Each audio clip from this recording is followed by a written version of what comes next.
Hello guys, so we're learning something interesting here as we are being told how Real Madrid and Arsenal are playing with especially with Jude Bellingham being one of the main stars at the moment.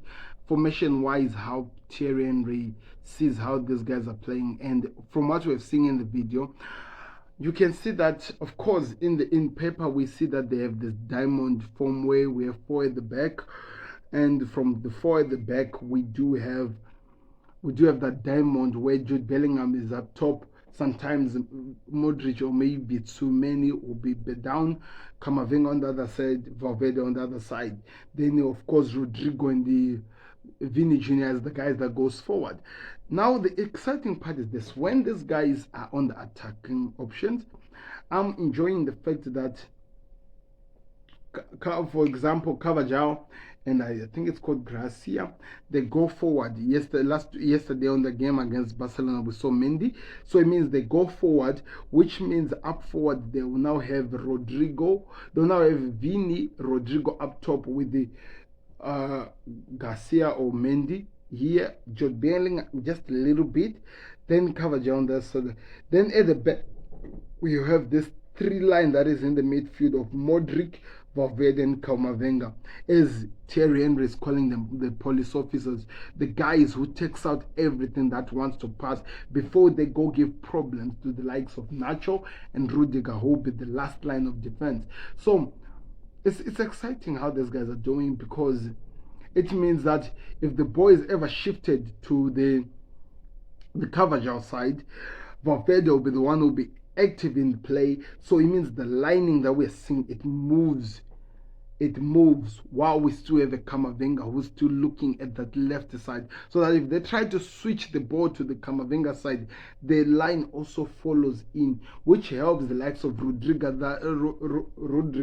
and Nacho, that when the ball passes these guys, they're either able to clear it working as sweepers and stuff like that. So that is an interesting tactic of playing.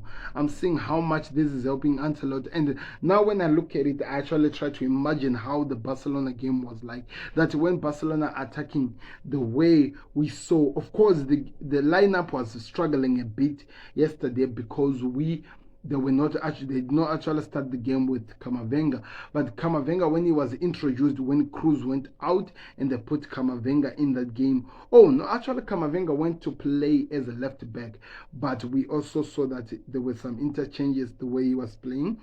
But we actually started to see the fluidity, especially when Modric came into the game, because he holds the ball, he's able to find the players, that wherever he is, he was able to pass close to the Rodrigo position of Vini, where they're able to bring it in, and that now opens up the ball way, especially when you see Rodrigo and Vini moving and running, using their pace going forward.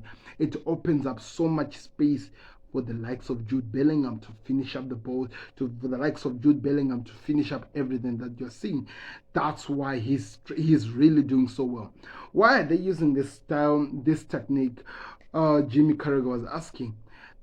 People think that they only use this tactic because they're trying to help Jude Bellingham. But when you look at the way it's set up, it's actually because they don't have a number 9.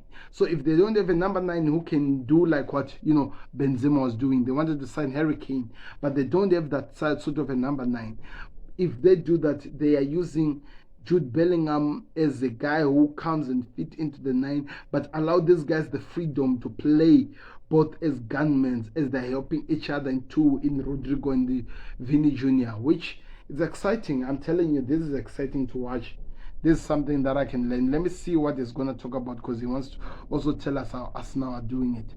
So this is an interesting scenario. 2-3-5. That's the formation, the way they set it up.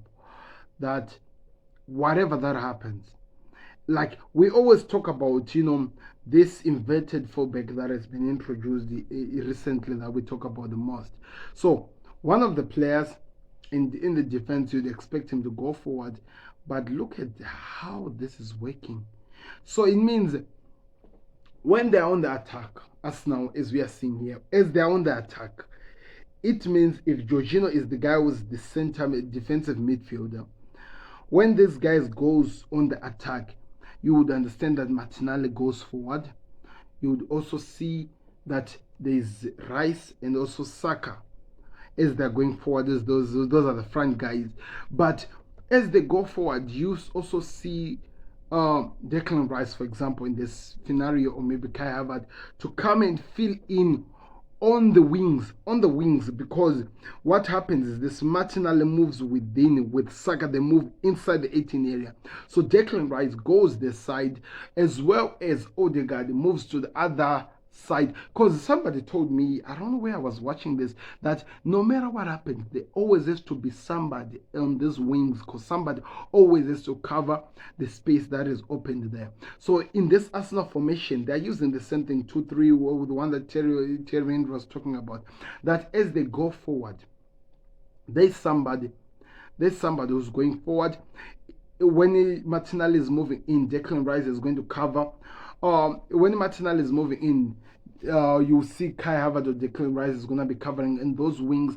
But if he's not going like that, if he's going to stay on the wing, it means Declan Rice moves in the part where Martinelli was supposed to move in. He goes deep from the midfielder going in that position.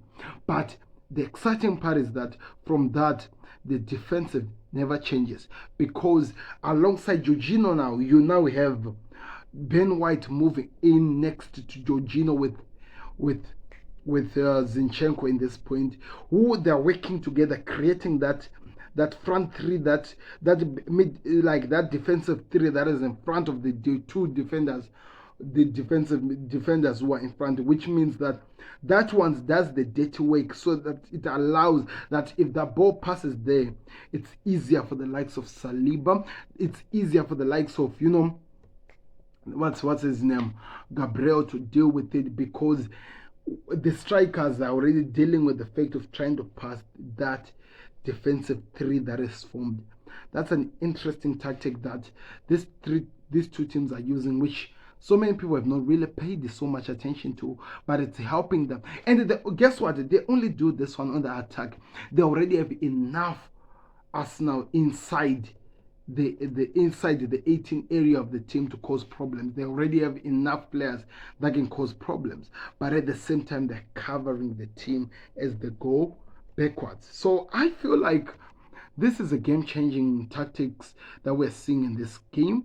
And I think it's exactly what these guys are using that is helping them to become something unstoppable. Because I was always wondering, of course, they do lose the shape. They do lose the shape as they do this. They're never going to really stick to it. But you can see what Mikel Arteta is building. You can see what Carlo Ancelotti has built with this Real Madrid. That's why it's very, very difficult to score against these teams, because especially when you try to hit them on the counter, because they already have at least 5 people who are already there. But understand, as they set up this one, they move in and they enter your box with the same shape form that doesn't allow them to be broken, so that when you try to hit the balls in front, when you're using those spacey defenders, they're able to have that defense that are behind that strong team that is stopping to kick the balls elsewhere.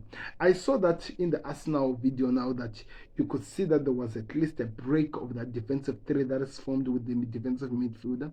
But it's exciting. It's exciting. I'm really, really learning a lot here. I want to know your thoughts in the comment section on this. Real Madrid position where Thierry is analyzing. I told you, there's always has to be somebody who's running on this wing. And in this Real Madrid clip we are seeing, you can see Camavinga being the guy who's on the left, as well as on the other side, you can see Carvajal being the one also on the right. They never leave those wings, because as you can see with the Real Madrid, they're actually using the midfield as the ones that drops in. So it means Valverde, Modric, if it's Modric who's there, and Tchouameni, or maybe let's just Tchouameni who's there. The 3 of them are the ones who drops in. So it means they're allowing their guys who are from the back. They're allowing the guys who are from the the number 2 and the number 3, the defenders who are on this ones to overlap, like what the Klopp's Andy Robertson and Trent Alexander-Arnold used to do before they came up with what they're doing now. That these guys, they go forward and they allow the spaces that they're opening, but it's still the same formation that they're using in attack. That they have the number 10 in Jude Bellingham, as we can see, was asking for the ball. As you see that Vini and Rodrigo are already waiting inside, compact inside, while Kamavinga and Cavajal are moving forward, going forward.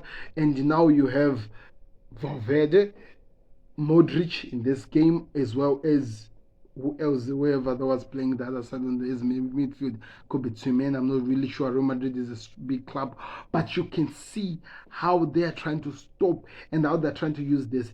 That's an interesting tactic. So many people don't really pay attention to this, but that's what makes football so much exciting.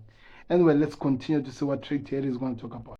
Interesting thing. So that's the whole idea that was trying to be accomplished by Pep Guardiola when he was creating this inverted fullback. He needed to have that balance in the midfield, that as they attack with the strikers and everything, there's always still that balance in the midfield, as we are being told.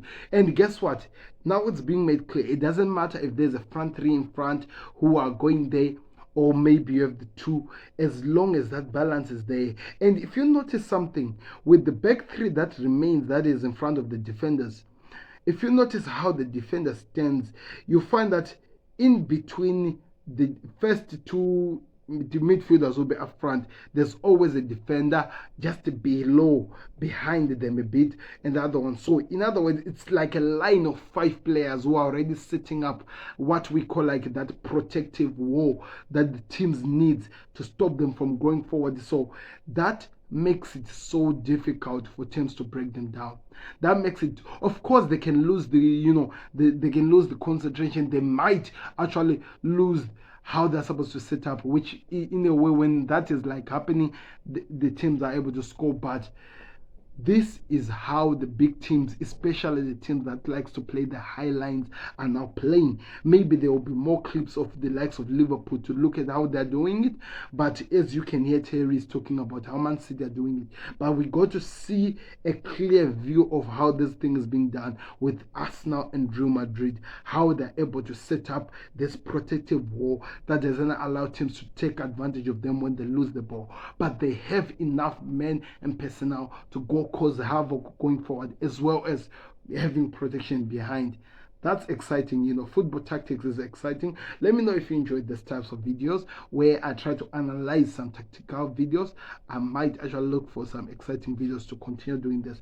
But remember this, people. Remember this. That 5 that is formed, and 3 that will be in the middle, and 2, because those 5 is, and whatever the 5 that will be sorted up, and the 3 that we have in the middle with the 2 defenders is there. They need that as the protection that is forming the back 5. They will never be on the line as back 5. They'll always be 3 up top and 2 at the back, so that they try to protect. Whether maybe that changes, that maybe they're now 3 at the back and 2 in the middle. It is a little bit difficult when they're 2 in the middle, because they will cover so much space. But if they're 3 in the middle, they're able to cover so much space, which makes it the job so easier for the 2 that remains at the back. Let me know your thoughts in the comment section. It looks like this is something that is going to be happening for the future and the future to go. I hope you learned something. Do you enjoy football tacticals? Let me know. Thierry wants, Thierry gets. We're out. Peace. Subscribe to the Connect. And I'm going to be talking to you about the reactions of what people thought of Real Madrid versus Barcelona. I'm out. Peace.